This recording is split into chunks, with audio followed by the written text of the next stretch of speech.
রাজধানীর নতুন বাজার এলাকায় রাস্তা অবরোধ করে কোটা বিরোধী আন্দোলন করছে বেসরকারি বিশ্ববিদ্যালয়ের শিক্ষার্থীরা। শিক্ষার্থীদের আন্দোলনে কুড়িল প্রগতি সরণি নতুন বাজার বাড্ডা এলাকায় যান চলাচল সম্পূর্ণ বন্ধ রয়েছে।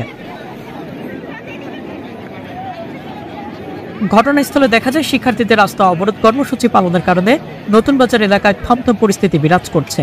আন্দোলনকারী শিক্ষার্থীদের হাতে লাঠি সোঁটা নিয়ে নতুন বাজার এলাকায় অবস্থান করছে। সকালে আন্দোলনকারীরা অবরোধের সমর্থনে রাস্তায় অবস্থান নিলে তাদের উপর ছাত্রলীগের হামলার অভিযোগ ওঠে। তখনই তারা উত্তেজনা ছড়িয়ে পড়ে তাদের মধ্যে এবং কয়েকজন শিক্ষার্থীর সঙ্গে কথা বলে জানা যায় ছাত্রলীগ তাদের অবস্থানের উপর আবারও হামলা করতে পারে এমন আতঙ্ক বিরাজ করছে।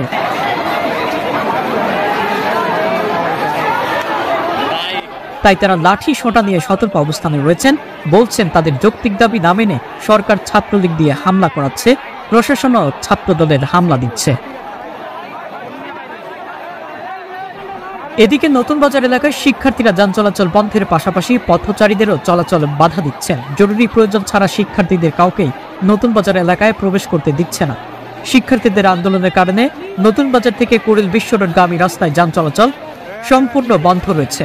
অন্যদিকে নতুন বাজার থেকে রামপুরাগামী রাস্তায় যান চলাচল সম্পূর্ণ বন্ধ, ফলে অনেকেই হেঁটে নিজ গন্তব্যে যেতে বাধ্য হচ্ছেন।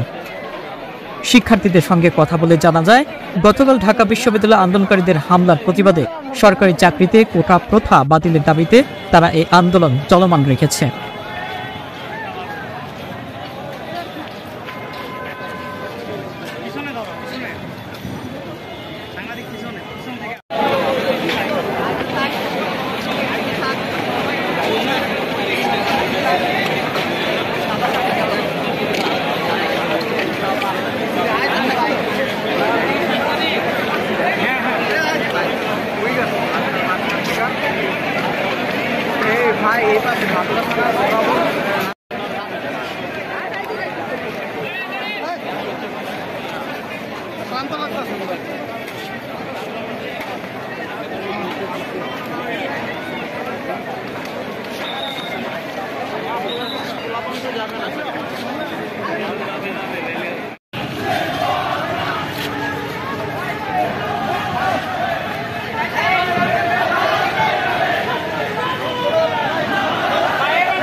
Press.